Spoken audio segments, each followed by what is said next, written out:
Hey everyone, this is Jim, And this is Tracy, and this is the the Multipass Multipass Podcast. Podcast.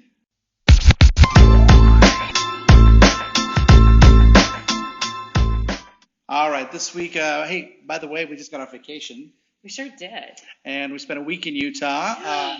We love Utah. We do. We love Arizona too, We do. but we love Utah more. We do. So we wanted to come back and start up our podcast again. We've gotten pretty good feedback so far, so we Yeah. appreciate that.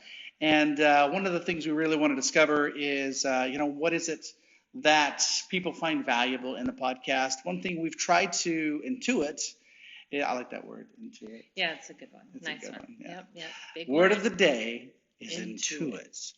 intuit. So I like to intuit, what it is we're good at and can add to the world. This work-life balance thing seems to be really resonating. And so we want to split the podcast into two parts. One part work, one part life, and see if we can kind of bring a semblance of cohesiveness between the two, right? Sounds like a great plan to me. Excellent. So the first thing we're going to talk about on the work side is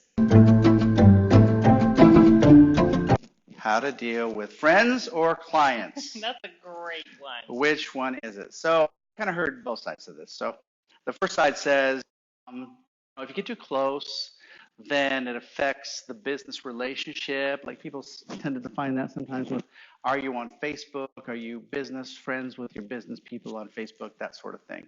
The other side says, there is no such thing as too close. You just need to make friends with your clients. In fact, it seems to be the things I'm seeing lately, maybe just because of the space I'm in, where build genuine relationships is kind of the way to go. I'm curious what your thoughts are. I think I can see it either way, really. I mean, I think a lot of times, sometimes it's hard to work with friends because you're always just maybe afraid to offend or Right. or I don't know, or they think because you are their friend, they should be able to just kind of get away with certain things that maybe they wouldn't normally. But I think genuine relationships, I think that's different than friends. I think you can Okay. have a genuine relationship with a client Right. and you aren't necessarily friends per se. Yeah, no, I think that's right. So I think if you are genuinely friends with your clients, but they're not going to be your best friends, Right. right? I mean, you might find a best friend in a business relationship. I've been friends for 20 years with one of my very best friends. I've worked together that whole time, so kind of crossed over. But sometimes you just don't end up being the best of friends. But I think it's how I kind of feel about it. You kind of have to fall down on the being friends side, right? The reason is because good at detecting inauthenticity. They're really good at finding out just through the conversation, through the relationship or body language, whatever it is, that, what's your real intention, Right. right? For sure, I can see that. Yeah, so you see like salespeople sometimes who go in and their intention is to sell. And you know that. You know their intention is to We sell. know some of those people. Yeah, and that's okay. Maybe, Right. that's the setup and you expect that and that's cool. You go into a car dealership, you want to buy a car. They want to sell you a car. Sometimes, it might be a better choice, I think, if you're there to educate and find out what it is that client needs, even if you can't supply it, right? Yeah. Yeah, so for many, many years, the business model we had did that, and it seemed to work because we were really interested in what the client's story was, right? What is it the client does in detail? How do you determine what that is? And then you can determine if you can, in fact, supply things to them, or if they're just general agnostic recommendations you can make to people who, it doesn't make you a dime.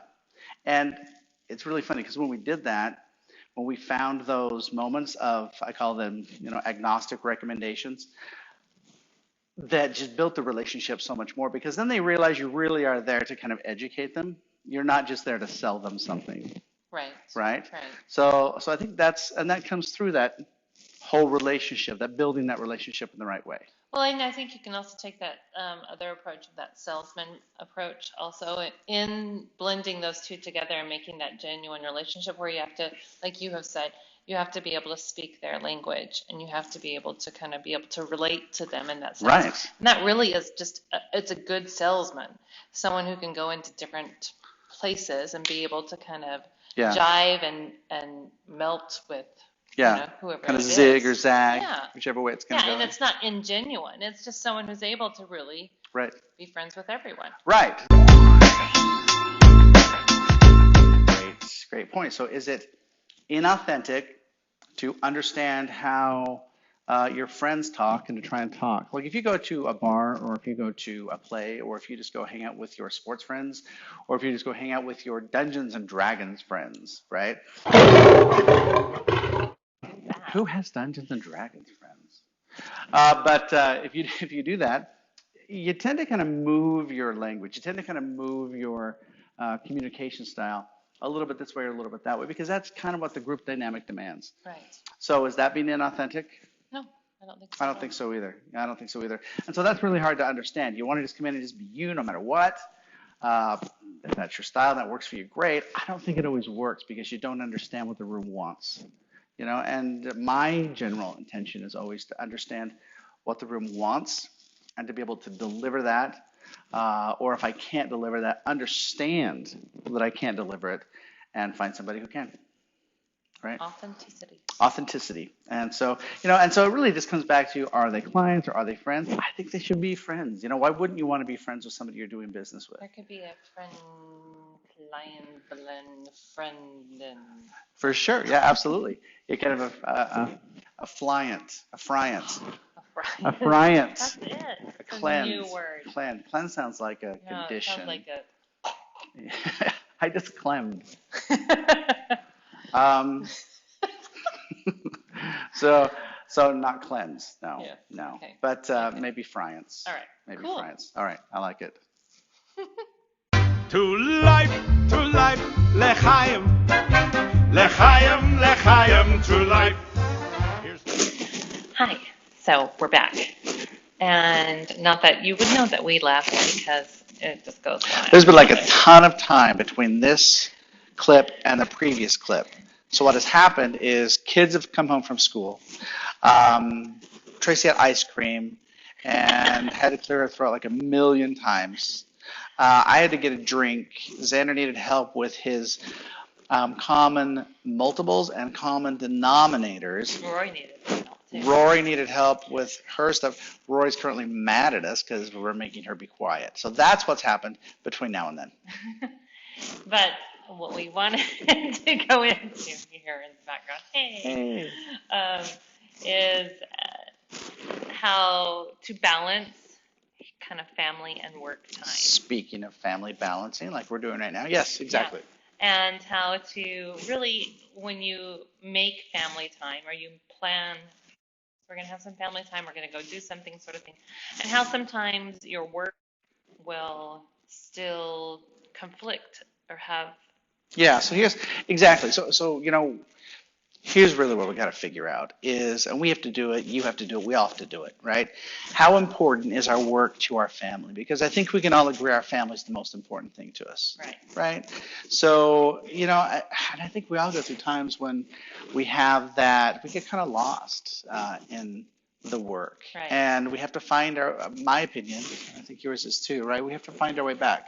Well, and I think one thing that we've kind of discussed in figuring that out is when something does come up and you are in the middle of this special time you set aside, or you're watching, even if you're just watching a movie at home together, first off, is this essential for your success? So you're talking about the work thing. Success. So you have the work thing. The work thing comes up, and is this work thing that's interfering with your family thing essential for your success? And if it is, can it then wait? Right. So even if it's essential, does it have to happen right then? Right. Right. And if it can wait, excellent. Take care of it when you're done. Yeah. And if it can't, I always think, is there anybody else that could possibly help with this situation? So is it essential to your success? You have to do it right now. And if it has to, we should say if it has to be done right now, Yeah, not if you have to do it. Yeah. If it has to be done right now, and then do you have to do it? Yeah. Which is always one that I get hung up on, because I always kind of have to do it. Well, and you also, especially, when we're kind of working our own business and doing that sort of thing, is you have to have that dialogue and knowing that sometimes those things will conflict. Sometimes when you Right. answer yes to those things, it is essential to the success. It cannot wait. Right. And it has And you have to do it. and you are the one that has to do it. Right. You have to have some understanding or some ground rules, realizing that, sometimes we're going to have some conflicts, and Yeah. you have to ebb and flow. Nothing's going to go exactly as planned. Right. It's just all about adapting. Yeah. I think it's important to recognize that, just understand yourself well enough and understand your situation well enough to know when you're too far in, right? I always remember the story that, Roy, you'll hear this, you'll appreciate this. I always remember this story when Roy was like 2.5 years old, Yeah. right? And I was working a ton of hours. We were trying to get this program going. I was doing like 200,000 miles a year Yeah. flying around. And Rory said something funny one day. How did she put it? She said, well, if you were gone, you'd leave Monday, you'd come back like Friday, sometimes Thursdays. And she During said, this time, yeah. yeah. And she's like, Mommy, why doesn't Daddy live with us anymore?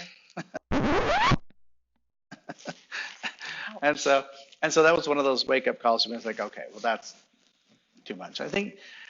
And we changed after that. Yeah, we did. Yeah. So, and that's, I think, what we're trying to get across here is, we all get stuck in it. Everybody wants to, whatever your hustle is, whatever your passion is, hopefully work coincides with your passion to some degree, but sometimes you get a little bit lost in it. And I know people, you probably do too, everybody out there does, Right.